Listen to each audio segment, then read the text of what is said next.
The whole concept of CCLS began when four of us individuals, Jay Hunt, Jim Esmeyer, Joe Beeson, and myself, were all working at Bethesda Lutheran Home in Watertown. We were all involved in the education or training aspect of Bethesda at the time. And myself, for instance, I was a teacher of very high-functioning individuals, and I just felt like there was more opportunity for these people if they were in community settings. And we all four held that same philosophy. We also felt that there was a lack of materials that we could use in teaching people how to live in community settings. So we started actually meeting in the evenings and starting pursuing some ideas as far as developing training materials that would work with people living in apartments, for instance, helping them to learn to successfully live in community settings. We didn't get very good response at the time from Bethesda. It was just ahead of our time, I guess. And we started talking with Bethesda about moving some of the people into apartments in Watertown. That was a difficult concept for them to grasp at the time.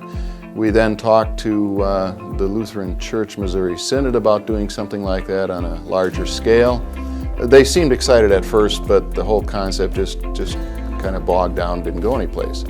The four of us kept pursuing this idea, and Jay Hunt had a contact with a fellow by the name of John Lobenstein, who was the secretary for I guess he was the department chair for the Health and Social Services for the state of Wisconsin in Madison. The state was at that time just beginning to look for ways to move some of the high-functioning individuals from southern Wisconsin center into community settings. Their concept was to develop 8-bed group homes. Somebody had come up with this magic number that an 8-bed group home would function very well and be cost-effective to the state of Wisconsin. Mr. Lobenstein told us that if we could incorporate and get ourselves organized, he would contract with us to start providing such services. There was one other provider that had just begun operations at the time. That was New Concepts Foundation, an arm of the Association for Retarded Citizens in Wisconsin. We incorporated, and I guess the rest is history. We opened our first home on Mifflin Street in Madison. A short time later, one on 33rd Street in Milwaukee. These were both in 1973. And from there, we began looking for other places. We had one in Pewaukee and several in Milwaukee, several in Madison. But the basic philosophy was to move people who we felt did not belong in institutional settings into community settings and allow them to really